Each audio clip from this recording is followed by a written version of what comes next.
Very good evening, everyone. I hope everybody can hear me well. Good evening, sir. Radio 5. Radio 5, Yes. Victor Tango Michael Panama. Radio 5, Victor Tango November Kilo Charlie. Everybody, Radio let's just settle down. Radio 5, Victor Tango November Alpha November. Radio 5 Victor Tango Papa Kilo Golf. Radio 5 Victor Tango Sierra Hotel Romeo.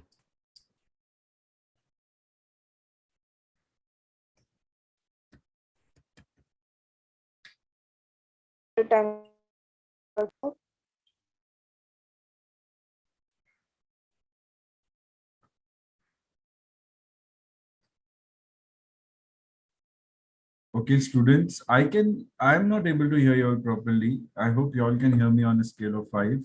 All the checks I got, hardly couple of them were on a scale of 5. Other than that, it was very, very faint. It's okay, but I can hear you all.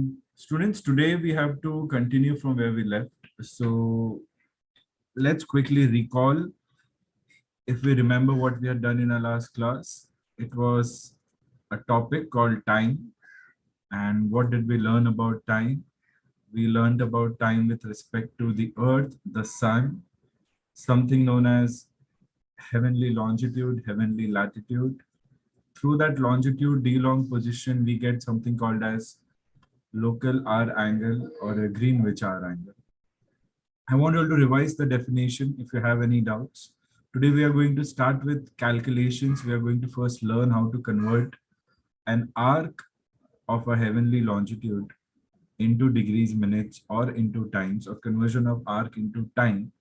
It is already converted into degrees, minutes, seconds. Before that, I want you all to quickly do a revision and answer a couple of questions that I'm going to ask right now, okay? And in the meanwhile, welcome everyone. I can see Vivek, Dhakar, Nukul, Varat. Nice to see you all guys. I hope you're doing well. And then we have Sujal, Falak, Shraddha, Pankti. Nice to have you all in class. Falak, if you have any doubts, please let me know. Shraddha, I hope you're keeping well. Pankti and Sujal, let me know if you have any doubts, okay? Manan, Nandini, Twarita, Vivek Yadav. Quickly take a glance as to what you had done. I want us to work upon time and all that we had studied on time till now. Zai Prakash, Mohammad Azam, welcome. Good evening. I hope you all can hear me well, students. What is our angle? Okay. Firstly, I'll be taking a few requests. You can raise your hand, students, on the app, on the Zoom, and you can be in queue to answer. What is our angle? Okay. I want you to quickly take a look at it and be ready to discuss with me. The question is, what is our angle? Remember, students, please settle down, everyone, nicely. Time is a relatively easy concept, but it has a lot that we need to understand. The first thing is that the sun, the movement of the earth about its axis, about the sun, all those things are very important. Then the declination of the sun. What is the declination also called as? Heavenly latitude. So the sun could be 90 degrees over an observer, that is right above the head of the observer, or the sun could be east or west. Now all heavenly bodies rise in the east. That is because the earth's rotation about its axis in the easterly direction. So we move east, and to the observer, it looks like the heavenly body rise in the east and set in the west. Sunrise happens in the east, sets in the west. A rough estimate of time, students. Sunrise is roughly somewhere around 6 hours, 30 minutes in the morning. 6 a.m. to 6:30 a.m. is universally followed as a sunrise time. There are exceptions.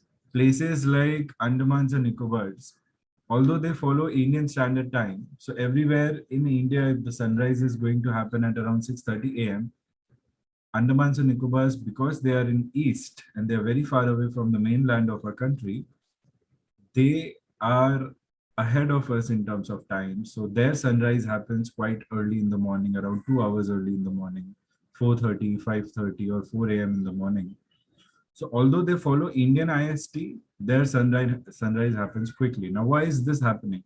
Why is Andamans having a sunrise quicker than India? Why is the time difference between two different places? It is because of the geographical position on the planet. The more eastern the country is, the earlier it would be in terms of time of the day or time of the night in that particular place. So if India is in east and if Greenwich, the point from where we take a reference of a prime meridian, if that is compared to on the west side, how we are going to see that Greenwich prime meridian 000 and India somewhere lies around 09 or 0 east. So any country or any place or any point which is easterly with respect to any other reference, east side completely, that place will have a time of the day sooner than the westerly. So if you have a friend who is in Europe and you are in India, then India is east to any country in Europe. So the time difference would be somewhere around 3 hours or 4 hours. So how do we know the time difference is 3 hours or 4 hours? We compare the LMT between now and the LMT between that. So what is LMT? LMT is known as local mean time. So we're going to see an accurate definition of LMT today. LMT is the time of any place where the sun is overhead that meridian. A simple definition. So if it is 12 o'clock here, then what will be the time for my friend who's in a Western country? And what would be the time for another person who's far further in the Western hemisphere compared to my position? So the sun being an individual entity, there's only one sun. We all are sharing sun equally. And how are we sharing sun? We are sharing sun by having the sun right above our heads at a 90-degree declination. Okay, so all these points are going to combine and we are going to convert all these points, the theory, into an understanding of our time conversions between two different time zones, two different LMTs, one LMT and one UTC, all those different permutations and combinations. So I have only one volunteer to give me an answer. How about others? The question is, what is R angle? The question is, what is R angle? You have to raise your hand. Okay. Sankalp and Subhojit, welcome to the class. I hope you can hear me properly. Yes, good evening, sir. Read you 5. Good evening, Subhojit. Okay, good. The question is, what is R angle? You have to do a quick revision. We are going to do conversions based upon time.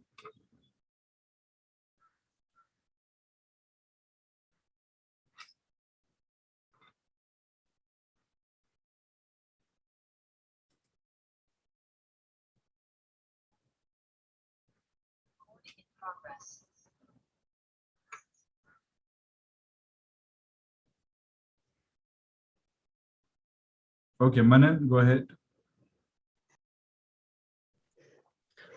Our angle is the angle between the datum meridian and the meridian of the body, measured westward from 0 to 360 degrees.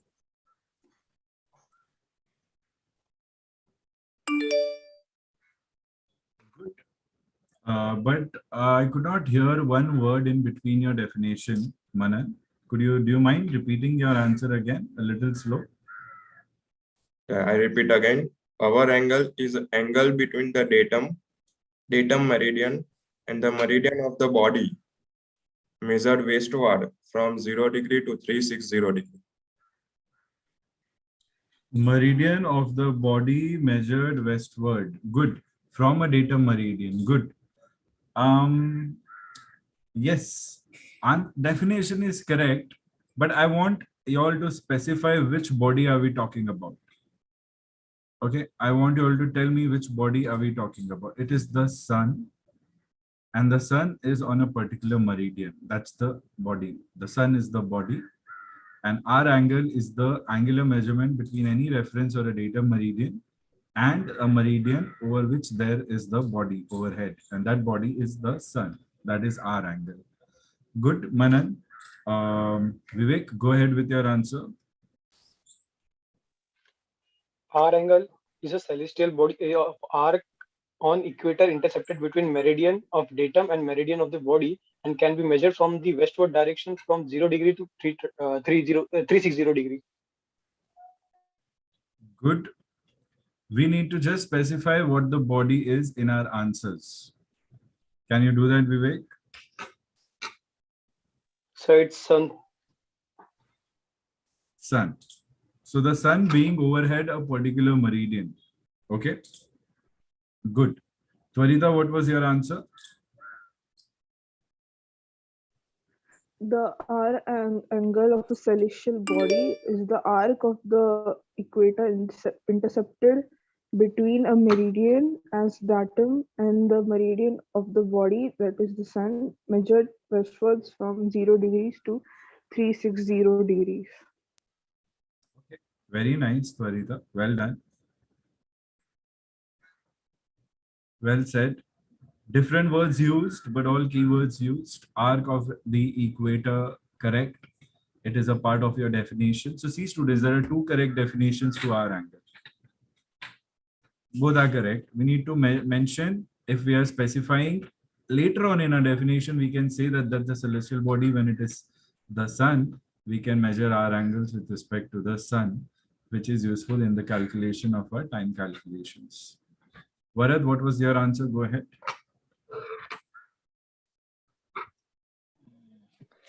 R angle is the arc of a celestial R angle of a celestial body is the arc of a equator intercepted from a meridian as a datum to the meridian of a body, which is sun. We calculate the R angle from 0 to 360 degrees westwards.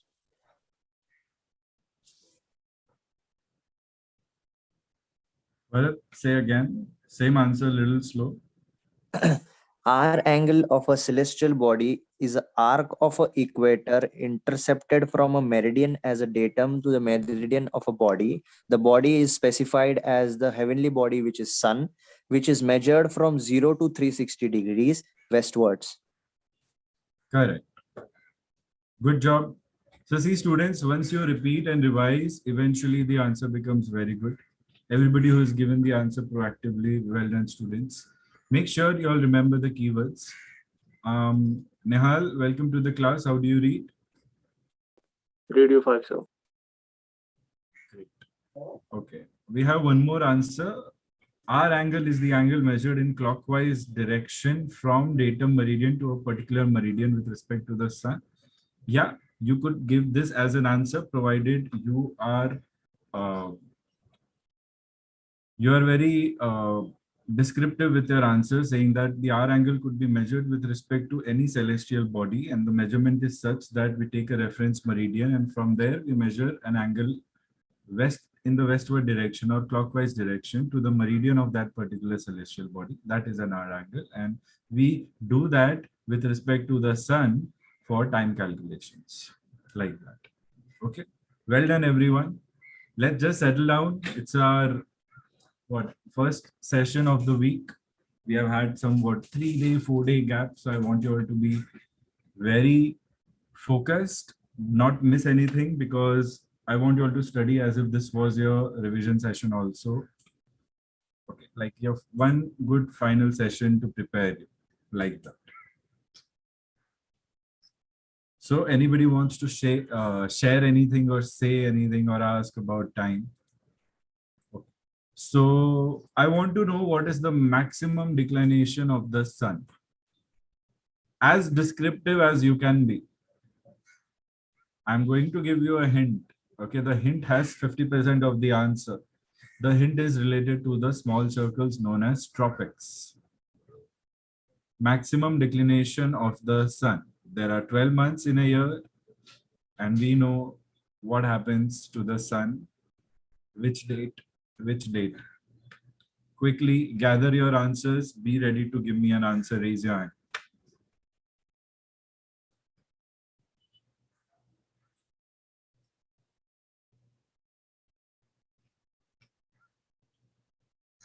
Take your time, students. This time, even those students who are not answering, your name could be taken for you to give me an answer.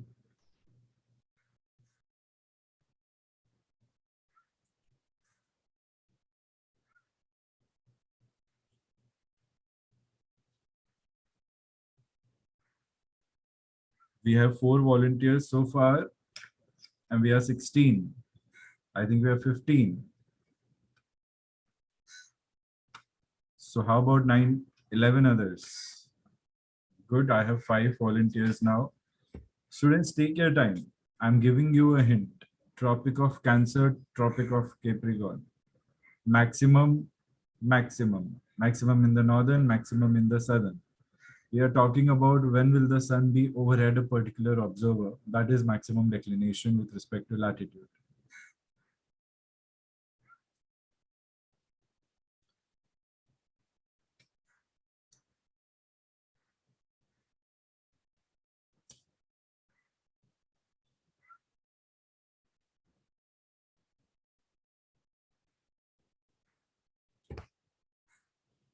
Okay.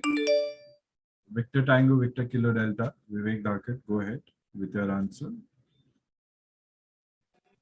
The maximum inclination in northern hemisphere is up to 23.5 degree north, and there is a imaginary circle known as Tropic of Capricorn, and maximum declination in southern hemisphere is up to 23.5 degrees south, and the smaller circle known as Tropic of Capricorn.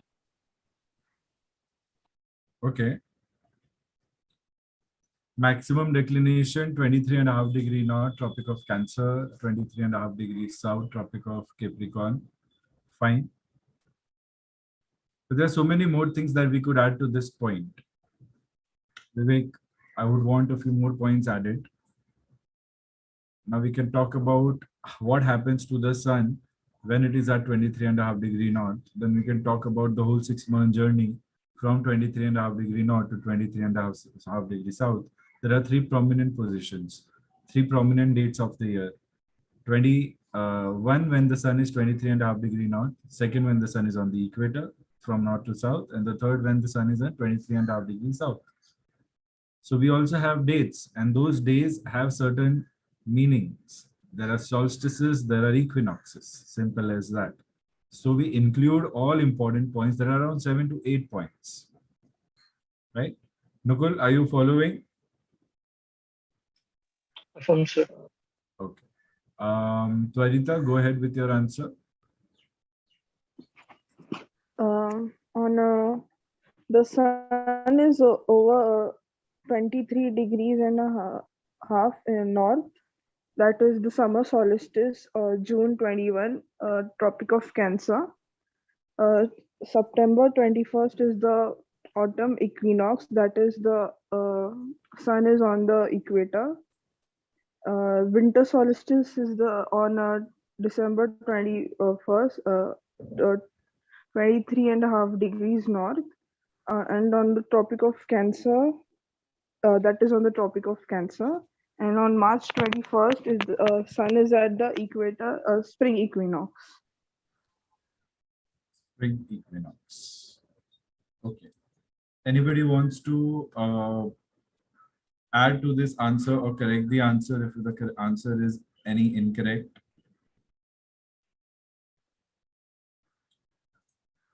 Please go ahead, students. Are all the points discussed correct in this answer? How many of you all agree? How many of you all disagree?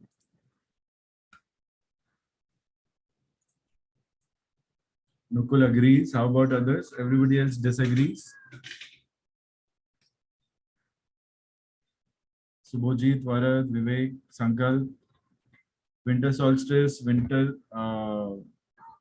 so autumn equinox, spring equinox, summer solstice.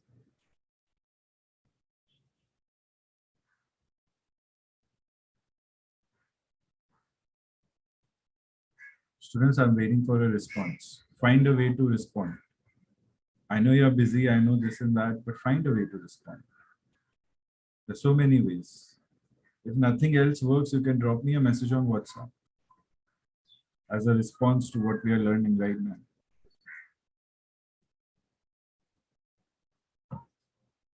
Subhajit is saying Tropic of Cancer and Tropic of Capricorn wasn't mentioned. Maybe I am mishearing them.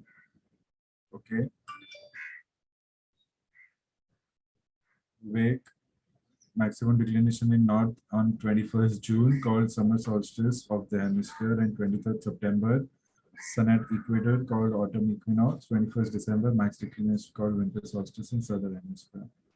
Okay, good. This is one journey of the sun from the north to the southern, and then again the sun will travel from the south to the north again, following an opposite to this. So 6 months sun is coming down, 6 months sun is going up.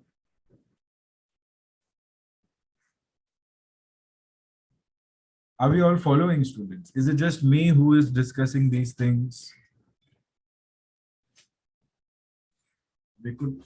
We can also mention definition of declination to start. We could mention the solstice in NH and SH. Okay. Fine, students. Now, everybody look at the screen. I'm making the Earth from the top view, but not from the North Pole, but from the North Celestial Pole. We are observing the Earth from above the North Pole somewhere in space. Our angle, any reference meridian, and any meridian over which we have the body like this. If this is the sun, then my R angle is westwards, the angular measurement. This is my R angle. The moment I make my reference meridian to be Greenwich or the prime meridian,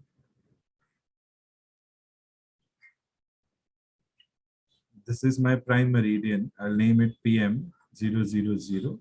180 degree to the right, 180 degree to the left. We have Eastern Hemisphere and Western Hemisphere. So this completely is the Eastern Hemisphere.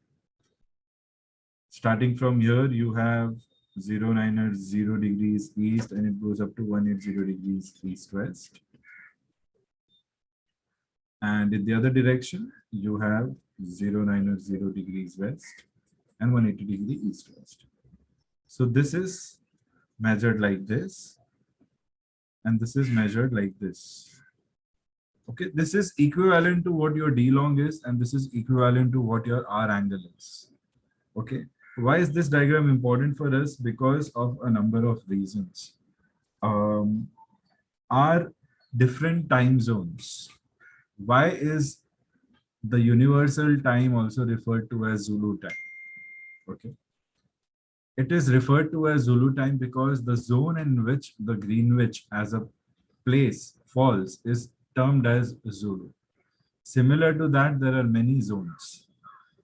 All different regions that share the sun approximately for the same time over their heads, we have determined different zones. These zones are called as zone numbers, and these zones will have their own time.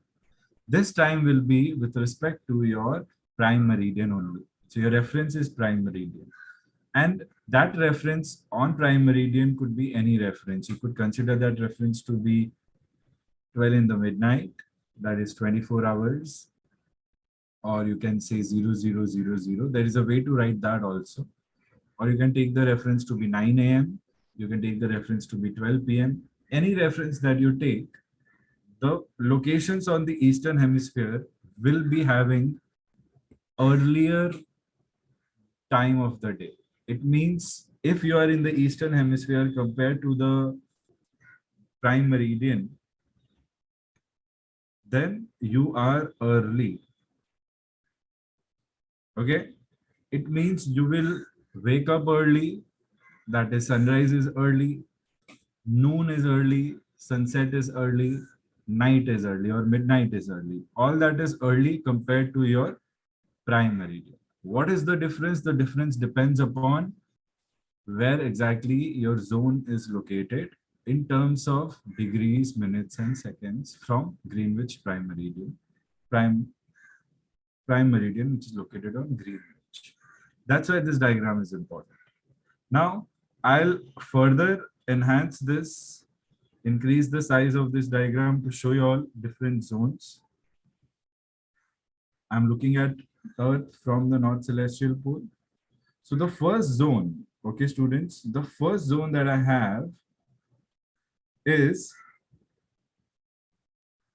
if this is my 0, 0, 0 degrees east-west, then my first zone that I have is 7.5 degrees on the west and 7.5 degrees on the east of Greenwich Prime Meridian.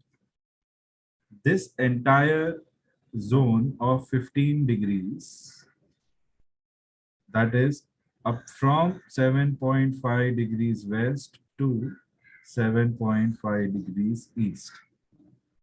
All places on the earth that have a meridian going through them, a meridian which is anywhere between 007.5 west to 007.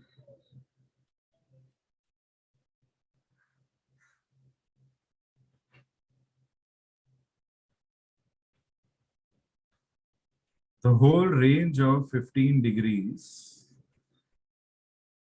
is one zone. And this zone is given the name letter Zulu. That's why any time which is at Greenwich Meridian or in this zone is referred to as Zulu time because the zone is Zulu. Z. Z is the name given to that zone. Now, starting with this zone, every 15 degrees to the east, I will have a zone. So 15 degrees. So it will start from 007 degrees 3 minutes to plus 15 degrees 22,022 degrees 30 minutes east. This is your second zone. And this zone will be given a name just like Zulu. And the nomenclature starts from alpha, like this. So now you give me a figure. How many degrees are there in a circle? In a circle, there are 360 degrees. If I'm making one zone of 15 degrees, then how many zones will I be able to make in 360 degrees? One zone is equal to 15 degrees. Therefore, how many zones in 360 degrees? So you do 360 divided by 15. And what do you get, students? You get 24. 24 zones. And does it ring any bell when I talk about 24 zones and I tell you to talk about or think about something that is having a number 24 and has to do with time, day, month, or a year? What is it? What 24 hours. 24 hours. 24 hours. 24 Exactly, hours. students. So this is the science behind how we have time. We have divided all meridians into zones. Okay. And every zone is given 15 degrees. So we get 24 hours. At any given point in time, if a particular zone is taken as a reference, then where is that zone? With respect to that, we can measure the time of any other place using a simple plus or a minus arc conversion into time.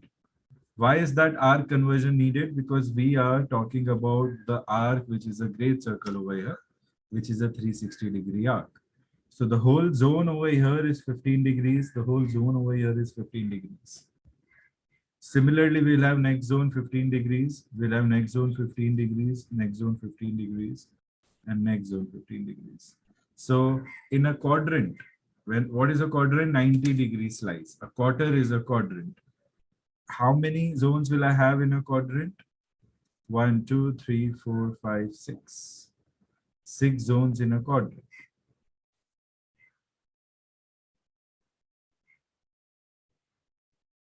like this. Remember, students, it looks easy, but if you are not thoroughly revised, you could be very confused with respect to 7.5 degrees left and 7.5 degrees right. Remember that prime meridian in itself is not Zulu time.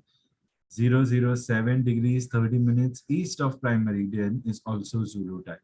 So that is one part of the Eastern Hemisphere that should be ahead of time in Zulu, but follows the same time as Zulu. That is UTC. What is UTC, students? Is the universal reference that we follow. The time or the local mean time at Greenwich prime meridian is UTC for everyone. Okay, students, the local mean time. Now, what is the local mean time? I'll come to adding the zone numbers in a couple of minutes from now, students. What I'm talking about right now is something known as local mean time. Now, this is an interesting concept. Local mean time, simply you can say that when sun is overhead a meridian,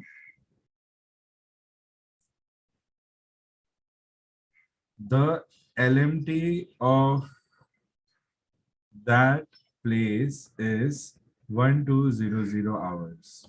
Now, this is actually a tricky definition for LMT. The definition of LMT gives you 12 hours, that is noon or afternoon, students.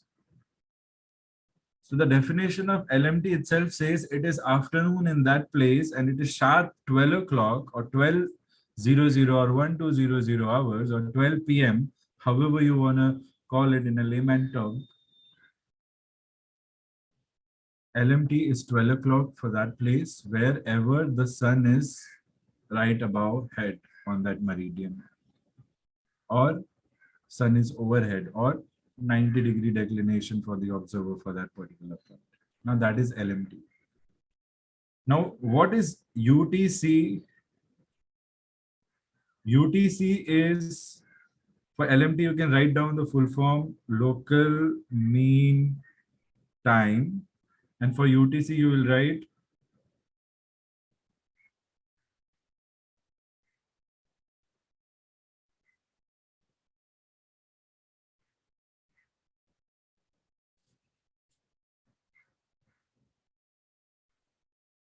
local mean time. UTC is coordinated time universal. Universal time coordinated is the actual abbreviation that makes sense, but the real full form is coordinated time universal.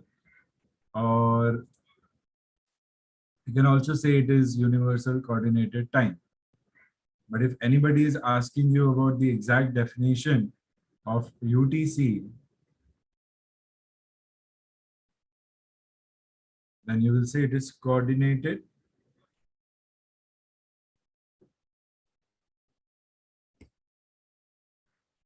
universal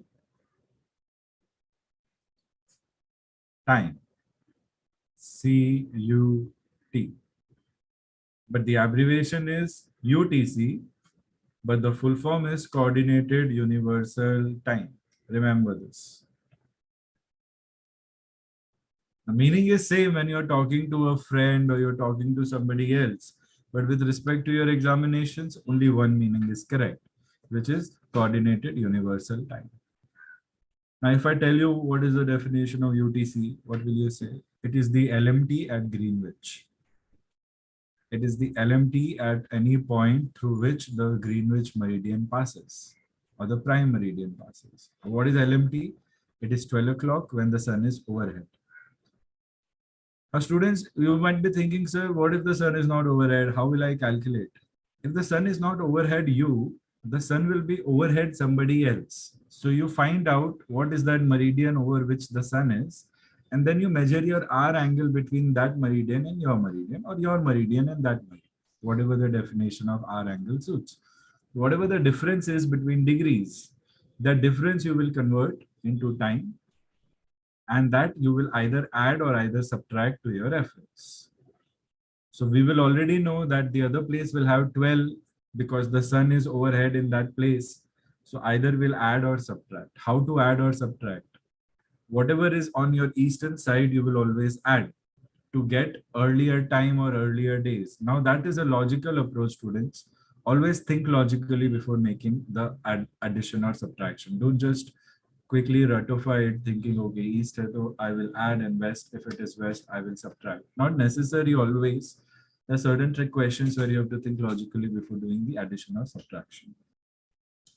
So what is LMT? What is UTC? Now the only task that we have is to convert UTC to LMT. Now remember, UTC is also called as Zulu time because it is the time of Zulu as a zone. What are the different zones? I'm going to name them now. But do we follow zone times at present? In aviation, we don't really follow zone times because they're not very accurate. They're not very accurate with respect to how we need it in modern aviation. And they are somewhere very important, zone times and zone numbers, which I'm going to show you. They are very important to derive a close value to the real answer. But the real answer in today's time, you'll not be getting from zone numbers, but you'll be getting from comparing your UTC with your local mean times, which are actually called as standard times. So LMT, this point you please write down. LMT is more accurately called as standard time. The reason some students feel that I don't know about standard time is because we don't learn separately about standard time. It is because standard time and local mean time are the same. The only difference is that local mean time is astronomically accurate when the sun is overhead, we compare. And standard time is not astronomically accurate. Standard time is what the government of that particular region has accepted as their local mean time. Okay, so standard times are mutually agreed upon time references taken or adopted by different governments. Now you must have gone through your mobile phone setups and gadget setups, and wherever the Indian time comes, the first word you see is Kolkata plus 5:30. I'm not sure if you have noticed it, students, but why Kolkata first? Even if I'm in Mumbai, why do I have to look at Kolkata? Even if I'm in Delhi, then I see Delhi after Kolkata. It is because the reference taken, okay, is for a particular point in the country, and that reference time is shared by everyone. Now, it's a very interesting thing to see that any neighboring country which shares its borders with us, like there is Nepal, there is Bangladesh. A country like Bangladesh, they are surrounded on all sides, like mostly three sides by our landmass, but they will have their own standard time. Although zone time, according to zone time, India and their time would match, but their standard time and our standard time could differ based upon what their government has adopted. So it could be plus 5 hours, 15 minutes or something like that. Not much of a difference because we are very close. So talking about Singapore, Malaysia, they are very close to our country. They are close to the Andamans, but their times are different. But Andamans is not taking that difference of time because it's still following the Indian accepted time. So when you're going to those side of the islands, you will see people go to bed by 6 p.m., 7 p.m. only because for them it is night time. And here we have not even started with the dinner and cooking like that. It happens. So generally, the reason for having different times was to give a general idea to the local residents of that particular place about what the sun's declination is and what is the time of the day. It should feel like a morning in the early hours of the day, and it should feel like an afternoon in the middle hours of the day, and it should feel like an evening in the ending hours of the day. So that logical sense had to be kept in mind whenever this time concept was being formalized and universalized to, be adopted for general aviation and civil aviation on a larger scale. And that's how local mean time refined for the country's needs is called as standard time, and that standard time is taken. So IST is your Indian standard time, students.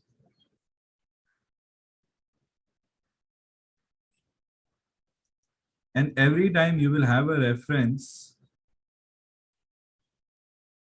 like this for all different standard times. Now, ideally, it is not followed in our syllabus, but there is a time logbook. You could call it a journal. You could call it a manual. It is called as an air almanac. This air almanac has all the time zones with respect to GMT. Now, what is GMT again, students? I have to add this point here. UTC is equal to GMT is equal to Zulu time. Okay, all are same. There is a slight difference between the Greenwich Mean Time, which is the LMT at Greenwich, and the UTC, but for our navigation purposes, we consider both to be the same. If anybody is ever asking you, okay, what is the reference for GMT?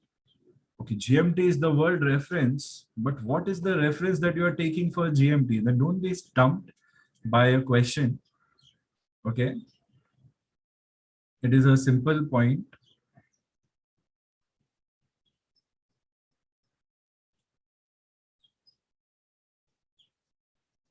And the reference is nothing but the world atomic clock. The atomic clock is the most accurate clock that we are using for timekeeping, and it is super highly accurate till huge level of accuracy. Okay, like they break down the second into smaller pieces and those pieces into smaller pieces and smaller pieces. Like a fraction of time is also calculated.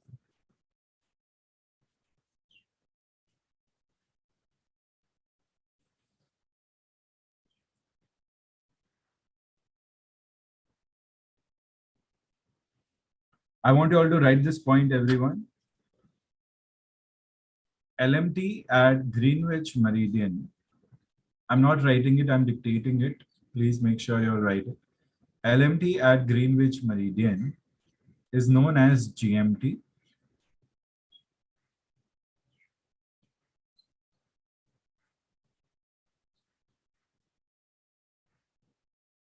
Also called as Zulu time or Zulu. Not necessary to add the word time also. LMT at Greenwich Meridian is known as GMT, also called as Zulu, which is Earth's standard time. So LMT at Greenwich Meridian is GMT. GMT is equal to Zulu, and Zulu is actually the standard time of Earth, or Earth's standard time. Now, where did we see standard time before? We saw standard time when talking about the LMT for a particular place as adopted by the government. For India, it is IST, Indian Standard Time. So LMT, GMT, IGMT, you could say, or you don't have that word like Indian Standard Time, you could say Greenwich Standard Time, something like that, GST, but there is no such term because GMT itself is the standard time for that place and also the standard time for the Earth. Now, supposedly, if there would have been more planets and we were talking about navigating between planets, then the time difference we would have used the Earth Standard Time, EST, which would be GMT or UTC or Zulu time. Is it confusing, students? Simple. But although we are just one planet, but time astronomers, they record time of every planet. So compared to that, Earth Standard Time is measured with respect to whatever time is there at Greenwich, London.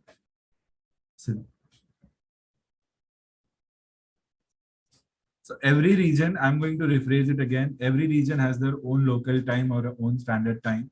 Is that point thorough, everyone? every region has their own time because the sun can be particular over a particular meridian only.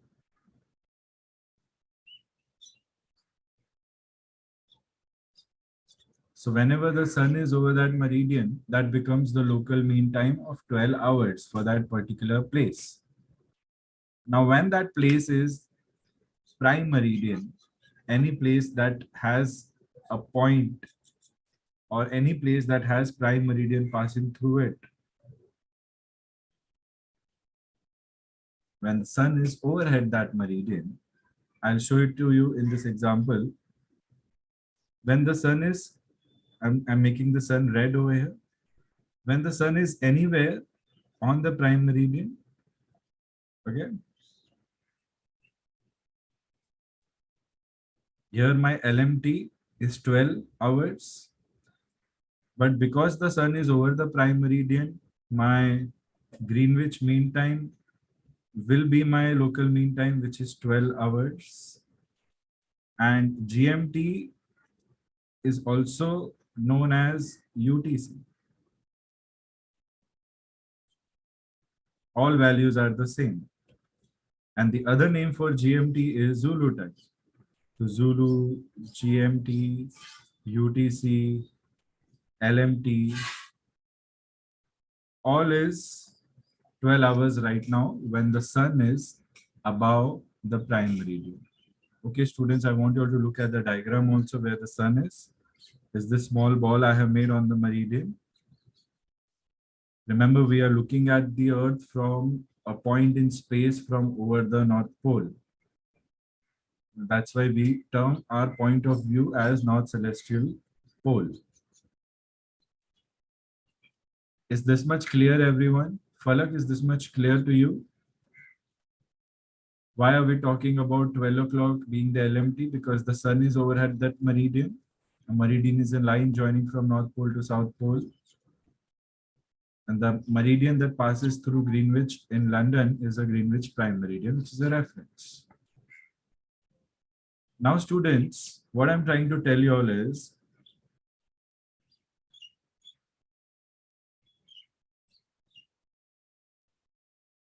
that this time, which is observed at the Greenwich prime meridian, is also referred to as Earth's standard time, planet's standard time. That's it. If you have to say what is the Earth standard time, you will check your UTC or you'll calculate your UTC with respect to your IST or your any other local time. How to calculate is what you're going to be taught now. Okay. And whatever you get as your UTC is Earth's standard time. Remember this point. If we consider the Earth to be one place, then GMT is the time that we have to follow as the standard time. Now, coming to why is Indian IST plus 30 hours plus correction? Why is IST plus 5 hours 30 minutes? How does this calculation come into picture? We are going to reach there, students. Give me a couple of more minutes. What I want you all to focus now is what is the reference for GMT or UTC? If somebody is asking you what is the reference for GMT or UTC, you will say the reference is International Atomic Clock or International Atomic Time, which is derived from atomic clocks. So you will write UTC, that is Coordinated Universal Time,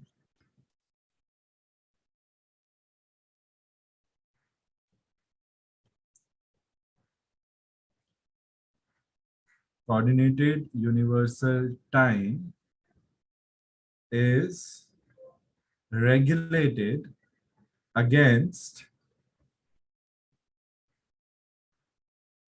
IAT, that is International Atomic Time, which is derived from atomic clocks. So there are many atomic clocks located in strategic positions on the Earth, and all their times at the same time is taken into consideration and average is taken out, and that average is used for regulation. Sir, IAT. CLM. IAT, International Atomic Time. And There next one. are clocks. There are clocks known as atomic clocks. These clocks work on the principle of quantum physics. So those clocks are more accurate. They can determine hundreds or thousands of a second time also, microseconds, milliseconds, nanoseconds, and further down. Those clocks are used to regulate the GMT. And there is a standard time assumed as International Atomic Time from atomic clocks. That is the actual clock with reference to where we are taking our GMT or UTC or Zulu time, which are one and the same thing, students. So if I tell you that, can I rely on the GMT of my phone? No. Only if the GMT of my phone is regulated against the atomic clocks, then yes.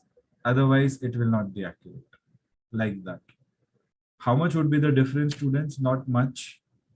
Okay, the difference is always into thousands of a second or something that we cannot even fathom in a day-to-day life, but it is important under test conditions or laboratory conditions for certain experiments or inventions and so on. Remember, I know you have questions thinking about how is this plus 530 coming in and going out. We are just going to reach there. I want you all to be very thorough with these simple terms. Now, there is one more point that I want to share with you all.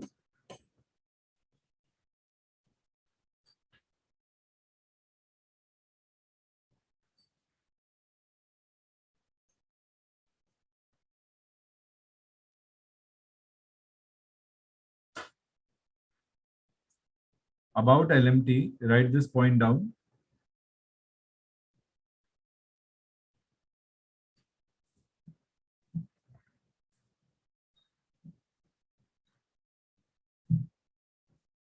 When the mean sun, okay, we are taking an average of all the positions of the sun in a 365-day period, and we are calculating a mean sun. Okay, remember, the sun is not always taking 24 hours in its rotation, and also with respect to how the axis of the earth is aligned towards the sun, 23.5 degree north, that sometimes the rotation period takes about 24 hours and 15 minutes, and sometimes the rotation period takes about 23 hours and 45 minutes. So there is a difference of 15 minutes. But we take 24 hours as an average. Why would we take as an average? Because we observe the movement of the sun over the long period and take an average out of it. And that is the meaning of mean sun in the definition. Okay. So write down about LMT, about the mean sun. When the mean sun transits, now replace in the sentence that I was saying, the sun is overhead, the sun is overhead, the sun is over a particular meridian. Replace that lengthy phrase in your definitions with the word transit. Now, when I say the sun is at a transit on a meridian, it means the sun is overhead, 90-degree declination. Simple. So transit is the word. So when the mean sun transits, it means the sun is overhead. Okay. Whenever the mean sun transits a particular meridian,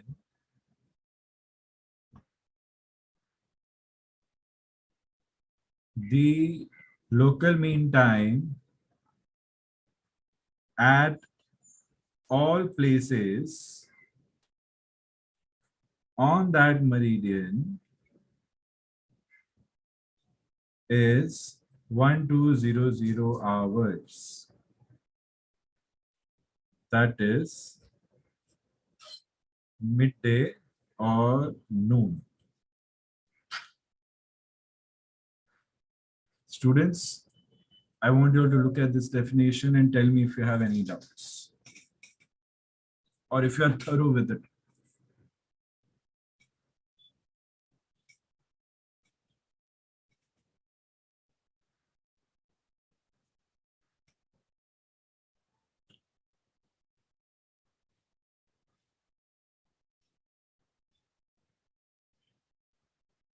We have not yet started talking about numbers. We are just getting done with our theory. Okay.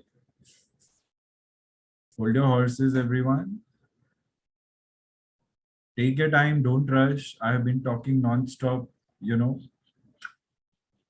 it should not be like things are going as a bouncer for you.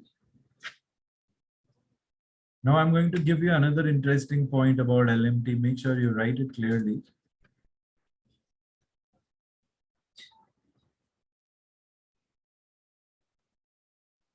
When the mean sun transits the anti-meridian of a point. Now this is a tricky sentence, students, but I want you all to grasp it very thoroughly. If the sentence is not yet complete, it's coming. When the mean sun transits the anti-meridian of a point. So if I am at a prime meridian, and if the sun is transiting at my anti-meridian, that is anti-prime meridian, okay? So sun is transiting on a meridian that is 180 degree opposite to me. Okay, so far this is the meaning of the statement. When the mean sun transits the anti-meridian of a point,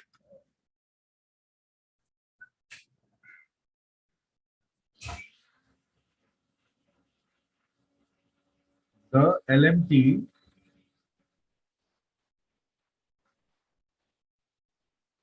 at that point is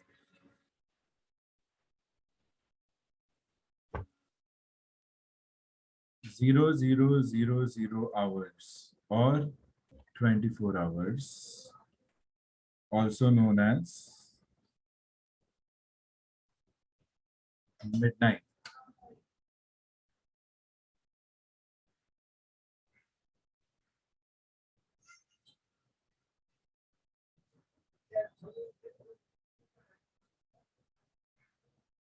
So now, students, observe the second definition also and tell me if you have followed it.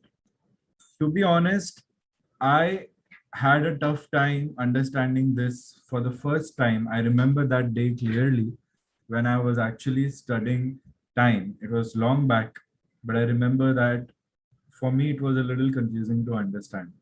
It's not necessary it will be confusing for you because I'm explaining it to you, but you need to verify and tell me yes or no. Yes means not confused, no means confused. I'm waiting for everybody's response.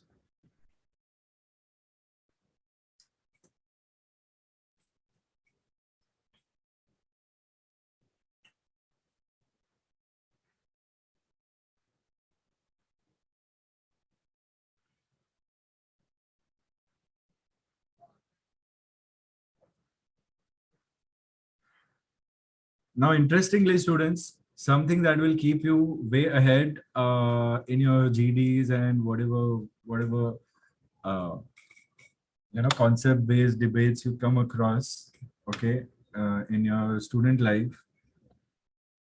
Now, how to? So we all, I'm not sure, okay, about everyone, but we know that the many a times people wish each other right at 12 o'clock midnight for our birthdays or anniversaries or any other special day. Especially talking about any rules and regulations, like we have seen so many daily changes, weekly changes in terms of lockdowns, this and that. Anything that happens generally happens over the midnight. A new day starts at midnight. Now, what is the meaning of that? So I'm going to show you all, okay? If I say that it's 7 p.m., 6 December, then it is 10 p.m. 7 December is 1900, 10 p.m. is 2200 in a 12-hour clock. And if I say it's 11:30 p.m., it means it's 2330 hours of 6th of December. Okay. Now the moment it's 12 p.m., now I cannot say p.m., it becomes a.m. because we say it's midnight, a new day is starting. Then how will you refer it? So if it is 12 a.m., you can refer it as 2400 hours on the 6th of December, like this. Or you could say it is 0000 hours for the next day, that is 7th of December. Both are correct. Now, I've seen many students think about this point. Some students, not many, that sir, is what would I call it? Will it be 24 or will it be 0000? It all depends upon which day you are referring to. If you are referring to as 6th December, then sharp at 12 o'clock, 6th December point of view, it's 24 hours. And 7th December point of view, the day has not yet started. It's the beginning, 0000 hours. And then I would say if this is 12:30, then it would be 0030 hours for 7th December. Then I would say it is 3 a.m.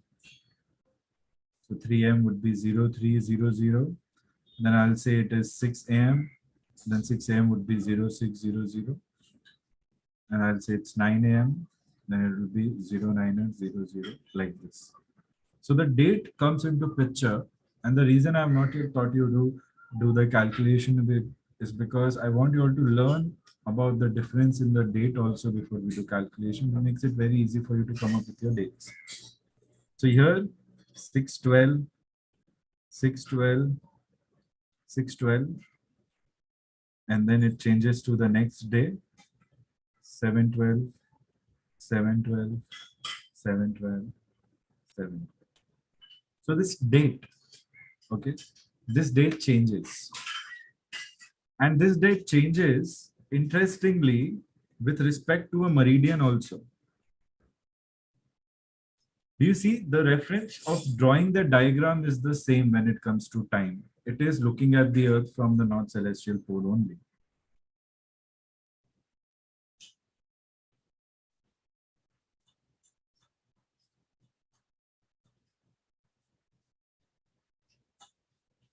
So here, and this 180 degrees east-west, prime meridian and anti-prime meridian, both these places.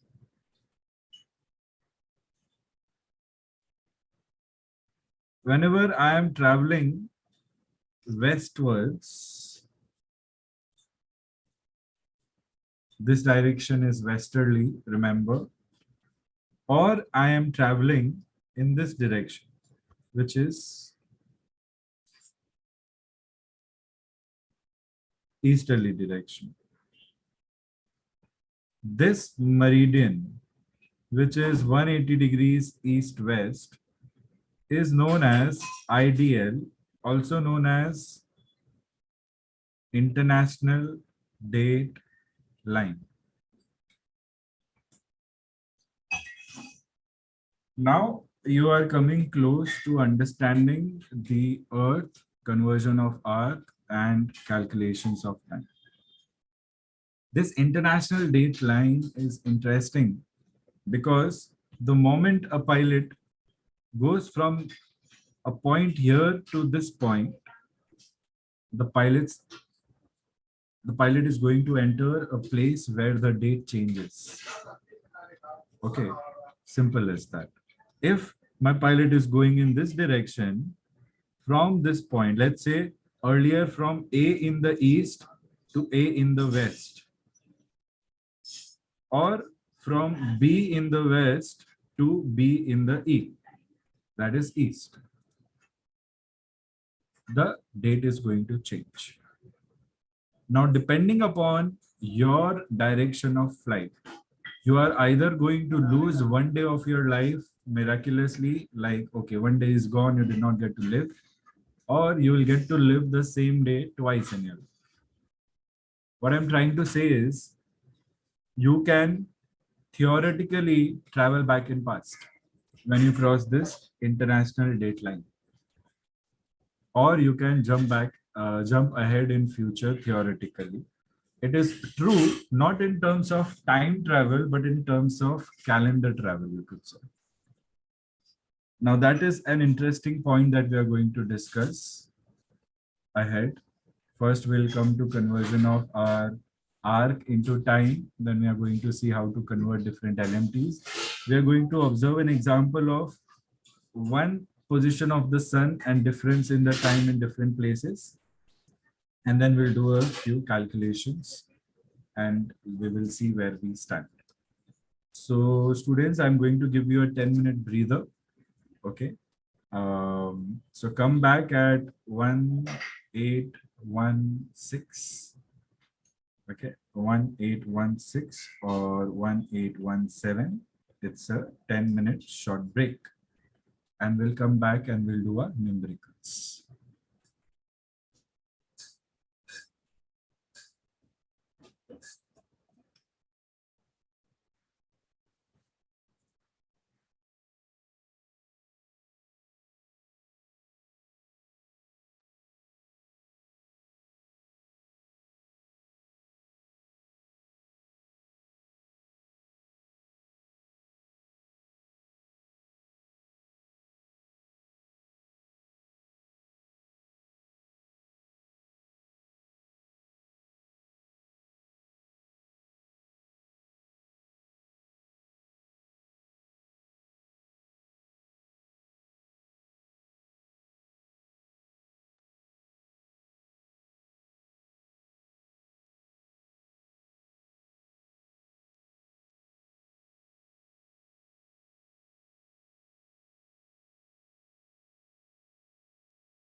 Welcome back, everyone.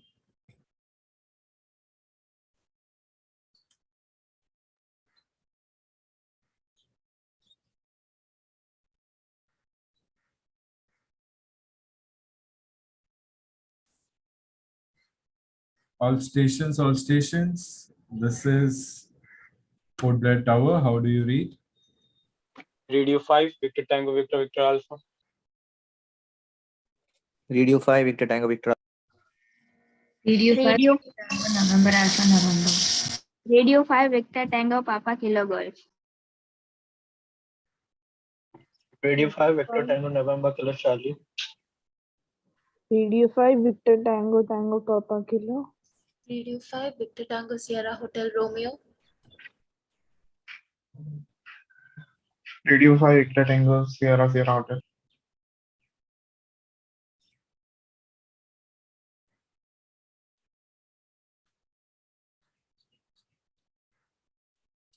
Couple of students are missing.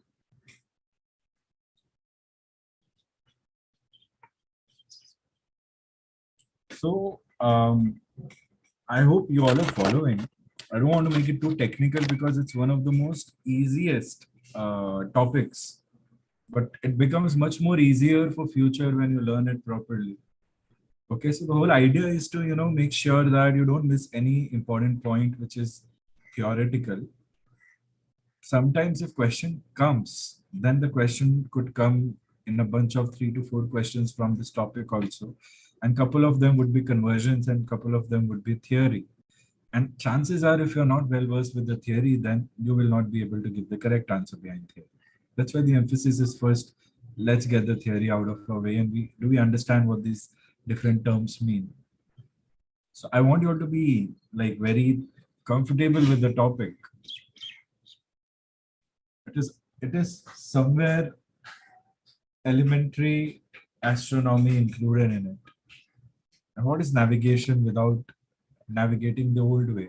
In olden days, students, do you know? Everybody used to navigate looking at the North Star. They used to call it the pole star. And apparently that is the star that is right above the North Pole. So even then, when they didn't have magnetic compasses, when they had not discovered magnetic field and navigation instruments, still their reference was the northern point, but in the sky. And the famous story of Jesus Christ, the birth of Jesus Christ and the 3 kings traveling, they were traveling looking at the North Star or the pole star. For us, we don't need to do that. We have all sophisticated instruments to help us do that.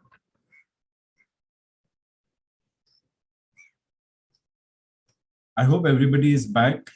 Bharat, Vivek, Sankalp, Subhajit, Nukul, I can see you all. Nice to have you all back.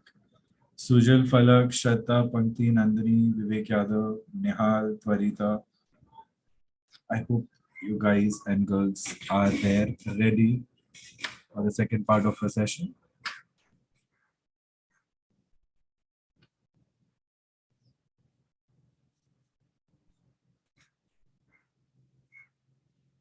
Okay.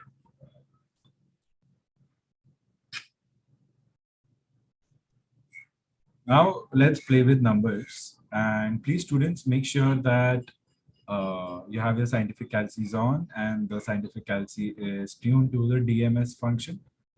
Okay. The first interesting fact that I want to show you all is this conversion. Earth has 360 degrees and these 360 degrees are giving us 24 hours. It means for every 15 degree traveled on the earth, I am spending 1 hour time. And that further means 1 degree. So this is your, you can say D long, and this is your time.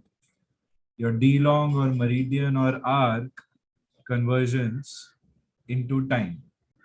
So 360 degrees of meridians give me a total of 24 hours of time, out of which 15 degrees gives me 1 hour of time. So if the sun is traveling 15 degrees, it means 1 hour has passed. That is the actual meaning. It doesn't mean that if you have traveled 15 degrees, have you traveled 1 hour? That totally depends upon your speed. Okay, so we are talking about sun whose speed we cannot control because it's actually us who is revolving or rotating around the sun, and our speed varies at perihelion and aphelion, students. Remember, aphelion we are slower and perihelion we are faster. Our speed of revolution. This is Kepler's second planetary law of planetary motion. Second important law. First is all planets move in an elliptical orbit. See, everything is connected.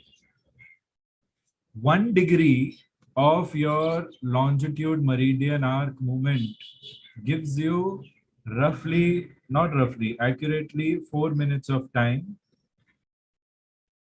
and 15 minutes actually gives me just 1 minute of time, and 15 seconds, double inverted commas are seconds. 15 seconds give me 1 second of time.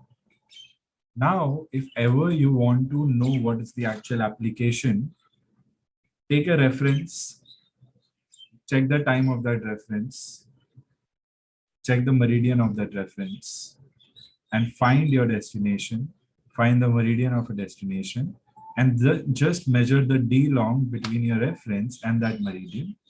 Depending upon how much is your d long, that is your angular measurement. If it is 15 degrees, then your time difference is just 1 hour based upon this.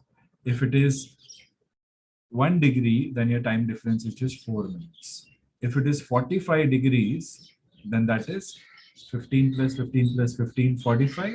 That is 1 hour plus 1 hour plus 1 hour. That gives you 3 hours. There is a simple way to do it also, which I'm going to show you right now. But you need to understand there will always be a reference to which you will be calculating your time. And that reference could be any reference. It could be your UTC or it could be any other reference also.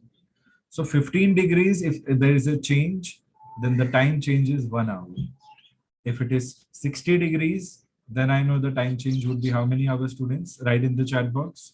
For 16 degrees, how many hours would be the time change? 15 degrees, 1 hour. 60 degrees, how many hours time change?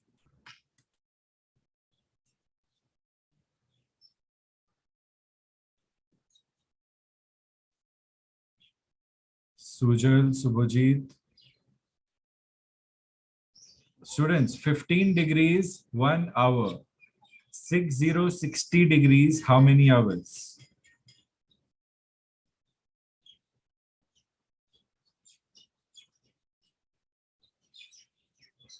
Students, 60 degrees.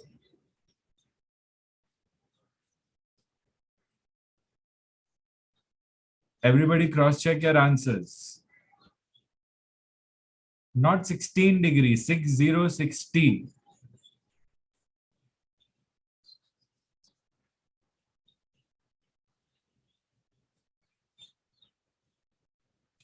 So now you know the importance of radio telephony, students. Such confusing, 16 and 60. It can happen over the radio. That's why we use single digits for double digit or more digit numbers. 60 would be 60 and 16 would be 16. Correct. 4 hours, everyone. How?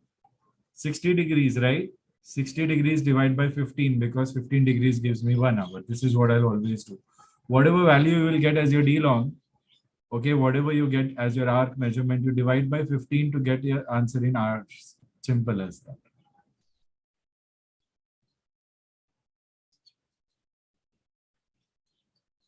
Good. Second thing that you need to remember, if you are in the east, then you will add. Because places in east, the time is faster or earlier. So if it is, let's say it is 1830 at where I am, then at the same time, what is the UTC? The UTC, because it's in the west compared to us in India, it will be less only. And the less, how much is the deduction in time is 5 hours 30 minutes as a standard IST. The reason I gave you this number is because IST questions can come on priority to you. So how IST is what we are going to see, but that you need to remember, IST is plus 530. Plus 530 plus that is added to UTC. So if it is 18, if LMT, I'll say IST only, is 1830 hours, find UTC.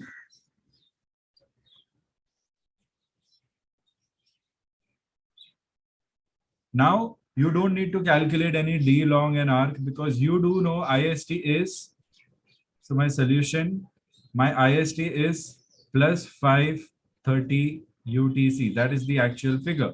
Earlier I had not given UTC. So whatever your UTC is, you add 5 hours 30 minutes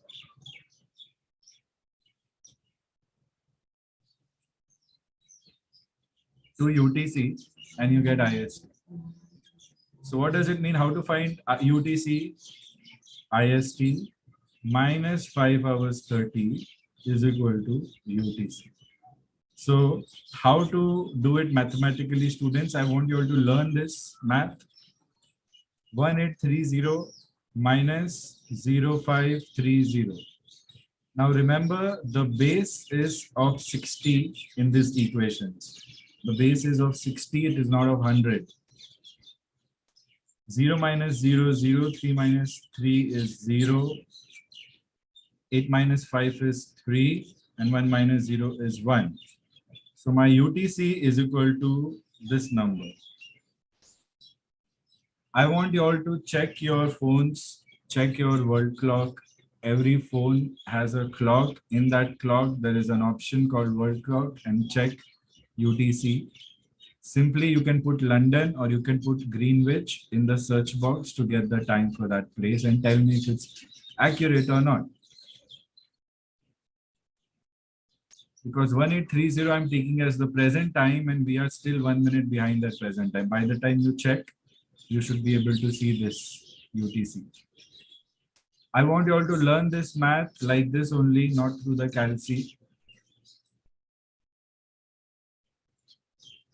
Because calci will not give you dates. This will give you dates also. London, it is 1259er. Check in a minute. When our time is 1830, check the time in London.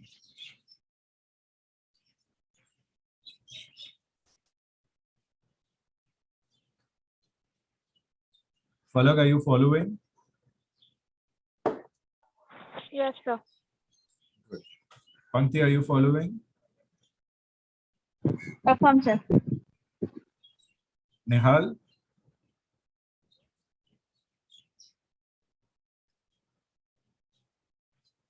Check now, everyone.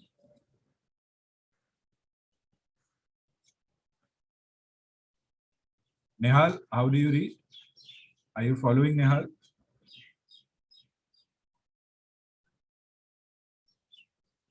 See, Subhajit has submitted the answer 1300 hours.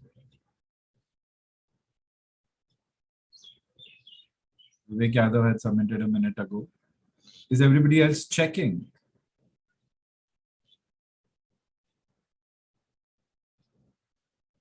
Sankalp, Nukul?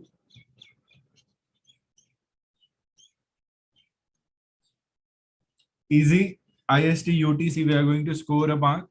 Definitely. Okay. Now we'll come to the tricky part with respect to not knowing what the IST value is for a particular place or any standard time value is for a particular place. All you know is their latitude, longitudes, and based upon that, how are you going to find out the time difference? Now this IST UTC is a shortcut because we already know the difference is 5 hours 30 minutes.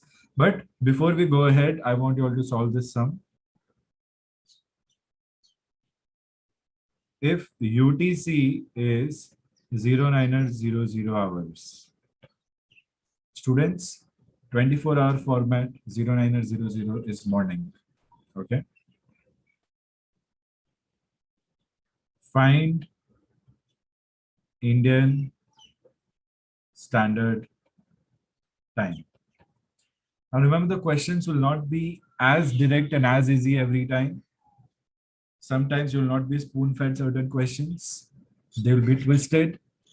They'll say, find out the standard time of Kolkata. Find out the standard time at Delhi.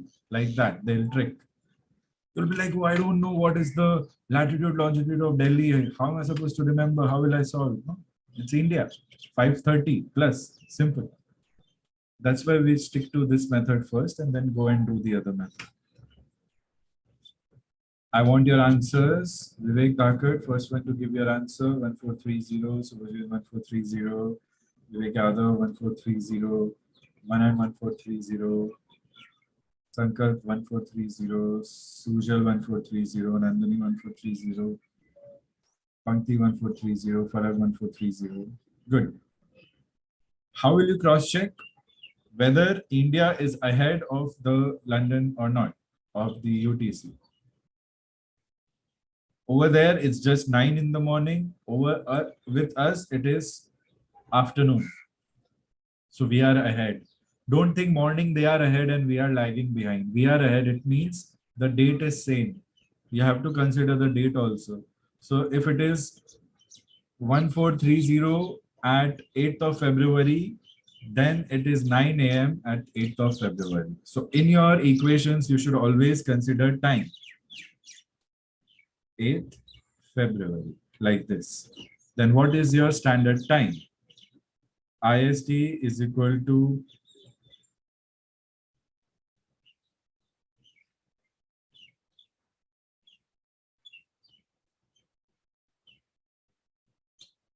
like this.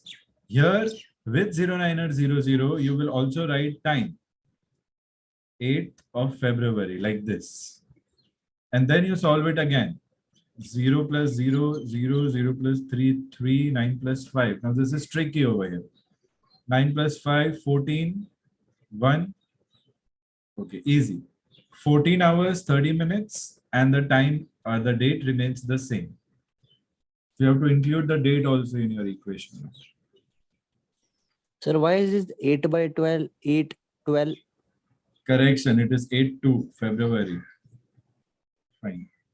My bad. 802, 802. 8 February, so 802, 802.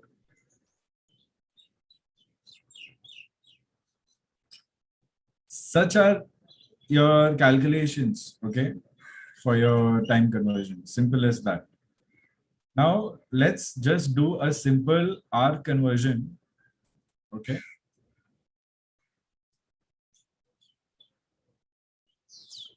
You will use your scientific calci first and then give me your answer to this equation or this sum, okay.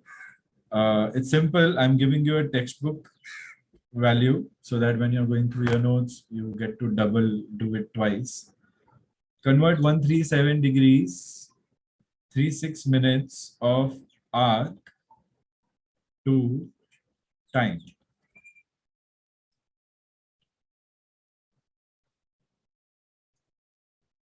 Now you will be like, sir, how can I do it on the scientific calci? And I'll be like, right. But there is a function. But if you don't want to use that function, it's very simple. 137 degrees divided by 15 you will do. And then plus whatever 36 minutes are there. Like this. Simple.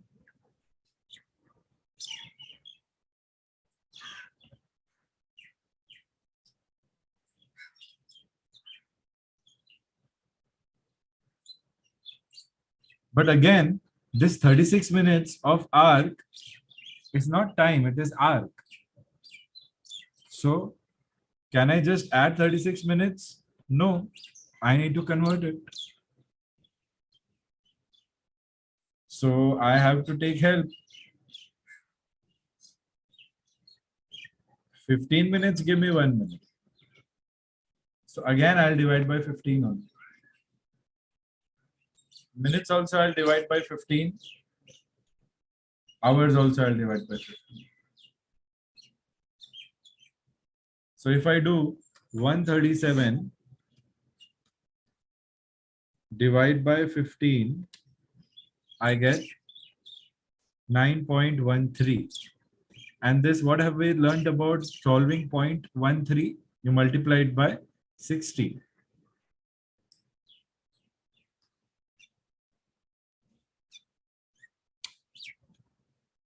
You get 9 hours, 7.8 minutes. You can round it off to 9 hours, 8 minutes. I want you all to learn this arithmetically, students. It's going to help you in the long run. 137 divided by 15, I get 9.13. This 0.13 I multiply by 60, I get 7.8. The 7.8 I rounded off to 8 minutes, keeping the 9 hour intact every time. So 9 hour plus 8 minutes. And what about 36 divided by 15? 36 divided by 15, I get 2.4 minutes. I can either round it off to, because it is not going beyond 5, I can just say it's 2 minutes. So 9 hours, 8 minutes plus 2 minutes is equal to 9 hours, 10 minutes. This is the conversion of the arc. 137 degrees 36 minutes into time. Why are we converting this arc, students? Remember, it's going to give you your D long arc value. From your reference, there will be a reference. So this is measured between the reference and your destination or any point of concern. I want everybody to solve and put the answer in the chat box. Only 4 students have done it so far. I'm going to show you all again. Varad, you have a question? Go ahead. Sir, if we cross multiply, I'm getting the same answer. If we calculate through scientific calculator, if we cross multiply that, means 360 degrees is equals to 4 hours. Then 137 degrees 36 minutes is equals to how many hours? We can cross multiply that. I'm getting same answer. Is it correct? That can I solve like that? I want you to first learn and master solving using this method. Any other arithmetic method that you are good with, students, you can always follow that. But right now for practice, follow this as your primary method only. Okay. Secondary method, you can write in your notes that I can also calculate like that for your reference. During your final revision, you can adopt any method that you want. But until then, you have to follow the method that I'm teaching you right now. Okay. Okay, Varad? Okay, sir. Okay, sir. Yes. Sure.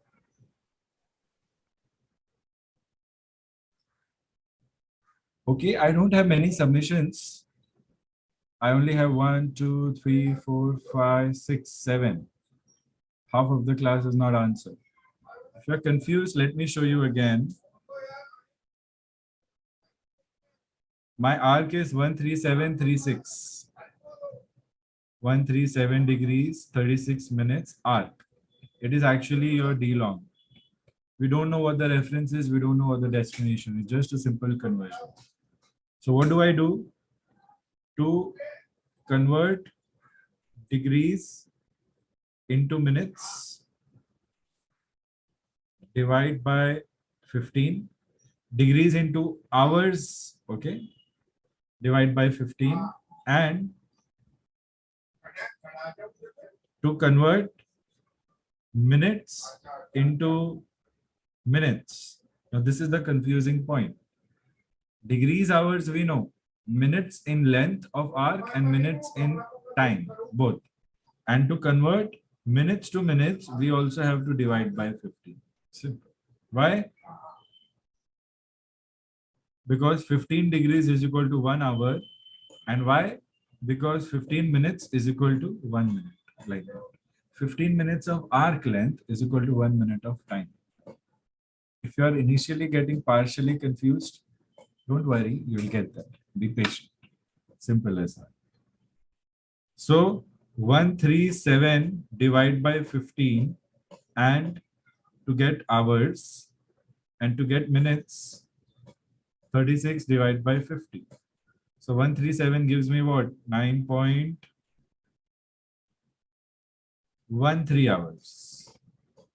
And 36 divided by 15, it gives me 2.4 minutes. This is what I get.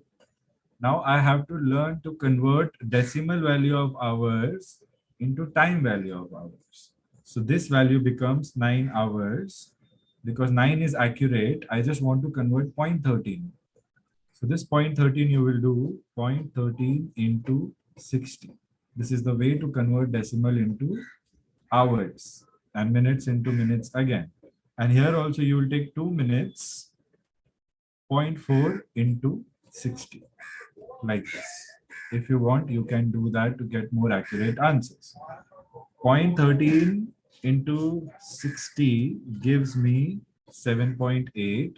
So 9 hours, 7.8 minutes is what I'm getting. And over here, I'm getting 0.4 into 60, which gives me 2 minutes was already there and 24 seconds. Now I further can convert students for accuracy 9 hours, 7 minutes. And this 0.8, I have to further convert it into seconds. Again, it will be multiplied by 60. And this here is 2 minutes, 24 seconds only. You don't have to always use this lengthy method. I want you all to learn this step-by-step method so that you know how thoroughly you are capable of solving this. Okay. So 9 hours, 7 minutes, and how many seconds? 0.8 into 60. 48 seconds. And this is 2 minutes, 24 seconds. Now I have to add, because the whole figure was one figure. So I have to add 9 hours. So 09, 07, 48 is what I'm adding, like this. Plus 00 hours, 02 minutes, 24 seconds, like this. Now I want you all to observe this addition, how I'm doing it. Okay. How much is 48 plus 24? Remember, the base is 60. 48 plus 24 gives me 72. Now I cannot have 72 because the base is 60. 60 seconds make 1 minute. 60 minutes make 1 hour. Okay, like that. So I will take 60 out of it, like this. And what is the remaining? 2, 1. 12 seconds is remaining. So where does the 60 minute going on? This 60 minute, I'm going to give it to this particular person who's handling minutes. So this particular point, which is handling minutes, which is plus 1 minute. Why 1 minute? Because 60 seconds is 1 minute. So 1 minute plus 7 minutes, 8, 9, 10. So together I get 0, 1, 10 minutes and 0, 9 hours. This is the most accurate answer. 9 hours, 10 minutes, 12 seconds. This carrying of a 60 second to 1 minute will be similar to carrying forward 60 minutes to 1 hour, and that 1 hour is going to change your date from 8th February to 9th February or 8th February to 7th February, depending upon whether you're going to add or you're going to subtract. That's why you need to stick to the basics and know every step of this equation. Are we following, students? You need to be able to do it without the help of any gadgets. Still, we are using our gadgets to do point into 60 and all that. We need, but this basic, I want you all to be able to do it on a pen, on a paper with a pen. Here, no time changes have no days are increasing basically. 9 hours is just 9 hours. So the exact answer is 9 hours, 10 minutes, and 12 seconds.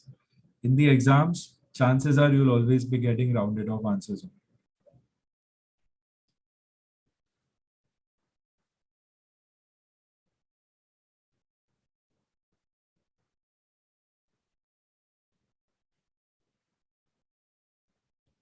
Now I want you to make a list of all the formulas that you're going to come across in time. Okay. Students, don't wait for me to ask for an acknowledgement, right? You can naturally give me an acknowledgement if you learn something, understand something. I feel nice when you say yes or no. Although I have come to an understanding that when you're not asking something, it means you are following, but a reassurance is always good. Yes, sir.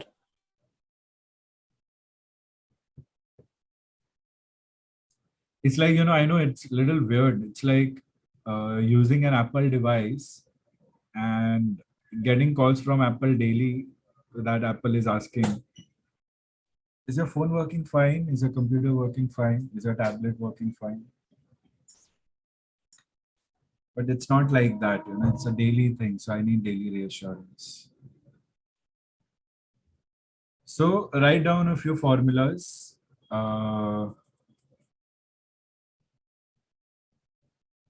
For UTC to LMT or vice versa, the formula is write down LMT is equal to UTC plus or minus D long upon 15.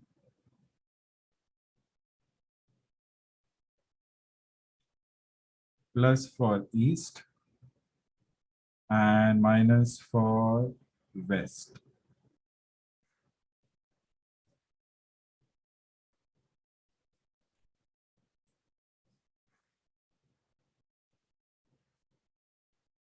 Write down next for UTC to ZN, ZT. ZN is zone number and ZT is zone time. What is zone number, zone time? We are going to learn. Okay. For UTC to zone number or zone time, what is the formula? Zone time is equal to UTC plus minus zone number. Again, you will write plus for east and minus for west. This is your second formula.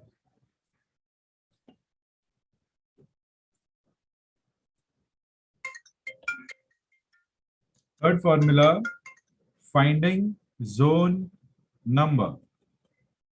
Now, if you're wondering, sir, how do I know what is the zone number for a particular place if only the longitude or the DMS method is given to me, like latitude and longitude is given to me. So how do I find that zone number? If say I've not given you any zone numbers, I've not shown you the diagram, but still, if you have to find out the zone number, just looking at a particular gratitude or a particular D lat D long, then there is a simple way to find out. Zone number is equal to whatever the value of the longitude is, divide by 15. If I say I want to know the time for a point A, wherein the point A is a longitude of 115 degrees east, and whatever the latitude is, students, with respect to time, only meridian is concerned, not the latitude. Because no matter what the meridian is, if the sun is over a latitude, if the sun is over a meridian, no matter what latitude, higher, lower, equator, the sun is in transit on that meridian. That's it. Simple as that.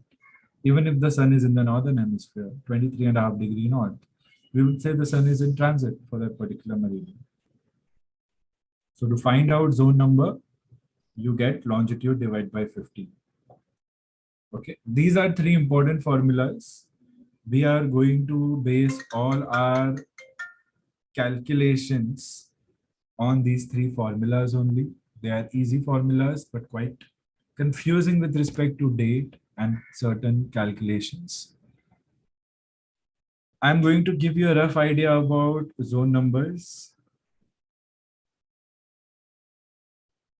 Okay. Possible zone numbers in the east and in the west. Possible zone numbers from the east, in the east and in the west.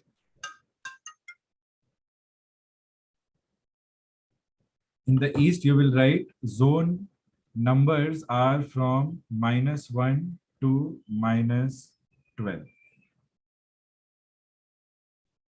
And in the Western hemisphere, the zone numbers are named as +1 to +12. I'm going to show you all the zones. These zones are what? 15-degree zones only. That's why we have 24 zones.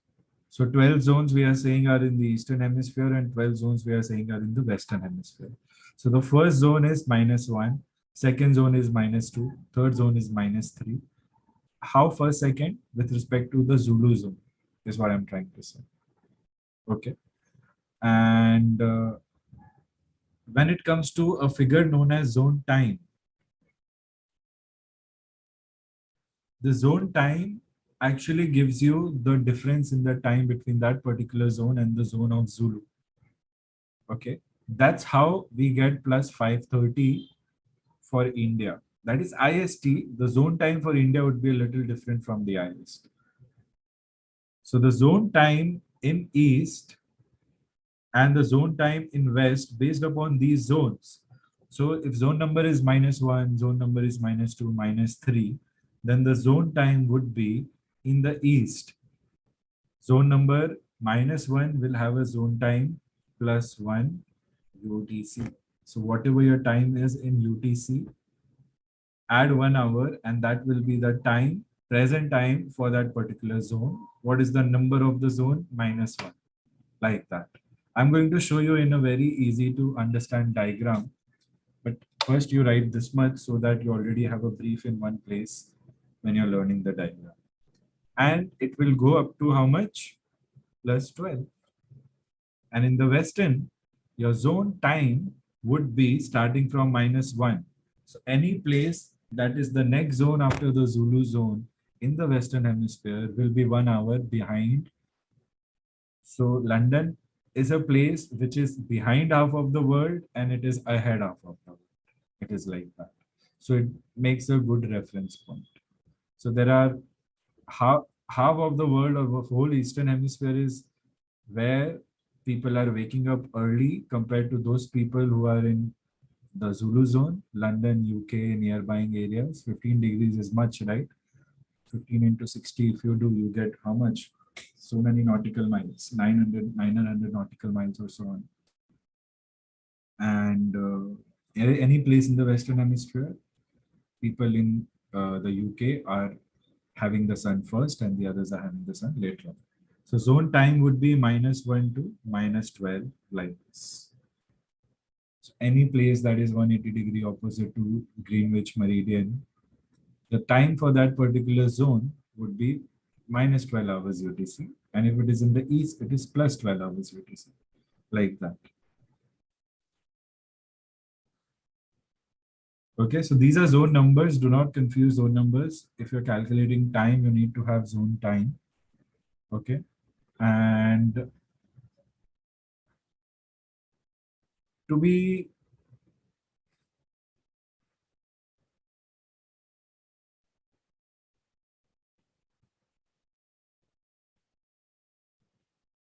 there is another way these zones are determined with respect to how the 15-degree zone for Greenwich is Zulu. So if I say that this is my prime meridian, 00 degrees east-west, okay, then my zone is Zulu. How much is the zone, students? 7.5, 7.5, both sides. Remember this. So this is Zulu. Now, going in the Eastern Hemisphere, and then this is Western Hemisphere. Okay. After Zulu, the first zone in the Eastern Hemisphere, zone that starts from 7.5 degrees east onwards for 15 degrees, the first zone is Alpha. Then we have Bravo. Then we have Charlie. Then we have Delta. Then we have Echo. Then we have Foxtrot. We have Golf, Hotel, India. We don't have Juliet. J is missed.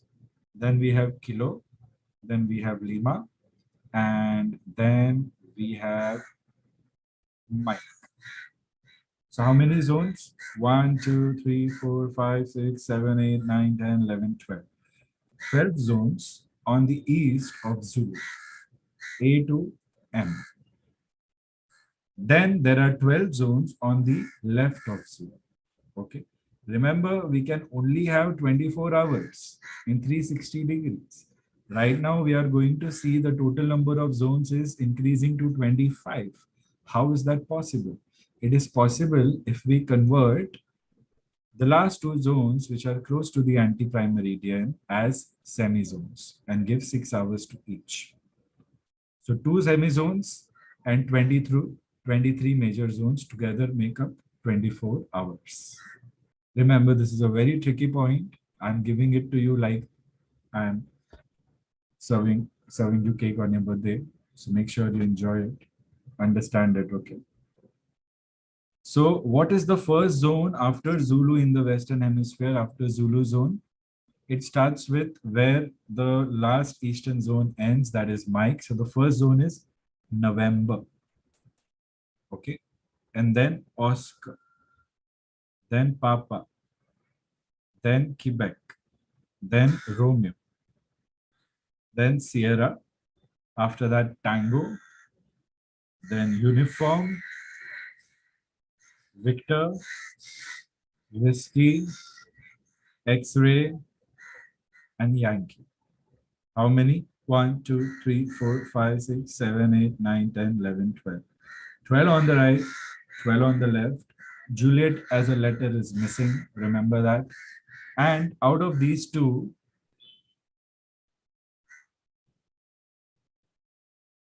Y and M are semi-zones. Y will have 6.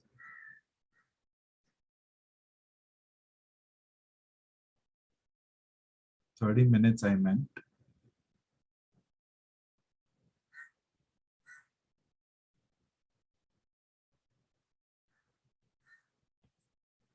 Together, Y and M, they together are sandwiching our anti-prime meridian.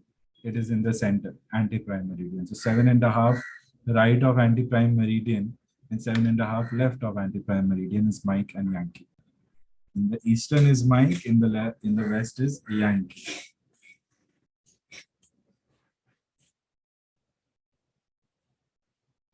Total 25 zones of 15 degree, that is 1 hour each. Out of 25, 1 is 2 are semi-zones.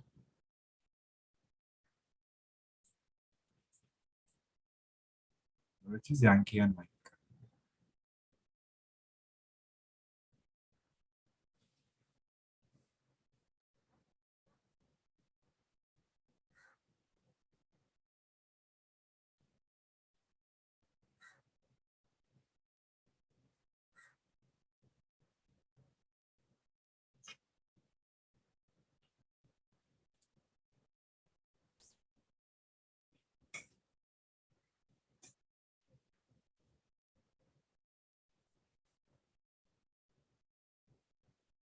So now if I have to come back to this original diagram and looking at the Earth from the North Celestial Pole and looking at our zones, then you see Alpha then Bravo, Charlie, Delta, Echo. Then further 15 degrees, Foxtrot. Then further 15 degrees, Golf. Further 15 degrees, Hotel. India. J is not there, Kilo.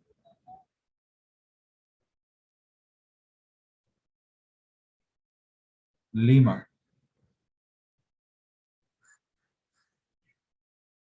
Then I have Mike. The diagram is not to scale, students. Wait, let me fix it.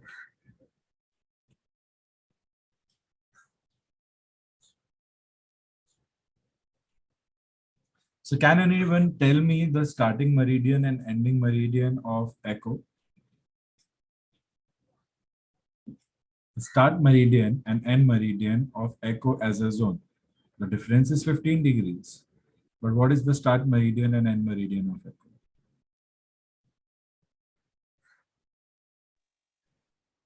I can give you, yeah, sorry, go ahead. Station calling. Starting meridian E and then ending meridian is F. Negative. It will start with E and end with E only because it is entirely in the Eastern Hemisphere. Falak. See, this much is totally the Eastern Hemisphere on the right. So I will give you a hint. Zone alpha starts from 00730 to 02230. So Bravo starts from 02230 plus 15. And wherever Bravo ends, plus 15 would be where Charlie ends. And then plus 15 would be where Delta ends. Plus 15 would be where Echo ends. You have to do it mathematically. There is no shortcut to it right now with respect to the task. So 22.5 plus 15 gives me 37.5. So 22.5. So Bravo ends at 037.5. Okay. Alpha ends at 022.5. 0.5 is 30 minutes. Charlie ends at 52.5. So delta starts from 052.5 degrees east. They all are east students. Remember, up to 180 degrees, everything is east on the right side. And 052 plus 15, 67.5 is where delta ends. 067.5 east degrees. So Echo starts with 067.5 degrees east and ends with plus 15 is equal to 082.5 degrees east.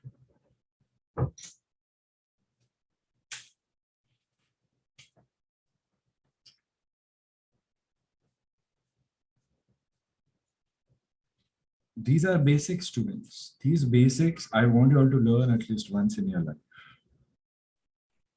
Okay. Don't just jump into a 30-minute conversion formula, this and that, because if you're learning something, you have to do the bare minimum in CPL. It is bare minimum that you're learning in CPL. So let's not, miss anything that we have in our syllabus. And I want you all to remember this information for the rest of your life, not just for your exams. So you have this intent before the start of every lecture and before the end of every lecture. Just tell yourself in your minds that all that I have learned and understood, I'm going to remember it for the rest of my life. Just have that intent. You never know, when you are facing a critical question in what part of examination as a student, and it just comes to you. It just comes to you like, oh, I remember one day I had learned this in class. That's all it takes to remember and give a correct answer in the moment of need. Okay. So students, we are going to continue from here tomorrow. So tomorrow again we'll meet at 5 o'clock. And tomorrow I think we're going to wrap up with our time. We'll try to discuss twilight and all other periods also, and do a lot of other calculations. I'll be giving you proper equations and we'll solve from point A to point B to point C. What are the multiple calculations? If only the graticule is given to me. Then we'll redo this diagram, but I don't want us to spend more than the initial 10 minutes on this topic that we have done today, considering it's a back-to-back session. Okay, so I want you all to be super thorough, and 15 minutes before the session, when you're requesting for the ID password, that's when you should start revising also. Simple as that. Yeah, so Subhajit, go ahead. So after time, which topic will we discuss? I'll tell you all tomorrow, okay? Okay, Subhajit, you'll be notified tomorrow. And once again, I would want a confirmation from all students who are appearing in March, who have the computer numbers done, who have already filled the forms. Just drop me a message as a further reminder. I already have a list. I want to just make sure that everybody's who's wanting to give the exam. So I think it's Sankalp and Subhajit and Vivek. I think I'm missing a couple of names. Just drop me a message on WhatsApp, okay? Students, remember, why are we here? We are learning. What are we learning? We are learning to help you. We are studying so that each one of you all can clear your ground paper called air navigation. But is that our only purpose? No, our purpose is to gain all the basic knowledge that we need to become a CPL or a commercial pilot license holder. Remember, take it seriously and take your own time. I'm reiterating it again. Take your own time. I'm there to help you. Make sure that none of your concepts are, difficult. So just don't keep any other competitor but yourself. And I'm here to help you. Sankal, do you have to ask something? So are you going to take any extra lectures for us? Yeah, that's why I'm taking this list. So we'll go back to our old practice of afternoon lectures as well as evening lectures, timely for navigation. So students who are not appearing the exam, stay to your normal schedule, enjoy. It's easy for you, alternate days, this and that. And for students who are giving exams, we'll have extra afternoon 2-3 hour sessions for practice and learning and revisions so that, we have more time. Anybody who wants to attend those sessions, okay, if you are free in the afternoons, you can make a request. We'll prepare as if we are just going to get ready for the exam. So it's going to help you in the long run. It's not compulsory for others, only for examination students. Okay, I'm taking your leave. Thank you for sticking for so long, students. All this you let me know on WhatsApp, okay? All this. And I know certain conversations are pending for replies and all students. Just give me some time, I'll get back. If it's too urgent, please highlight it again and again, okay? I'm going to see you all tomorrow sharp at 5. We are going to do more about time. Tomorrow you don't have any extra class, students. Don't worry.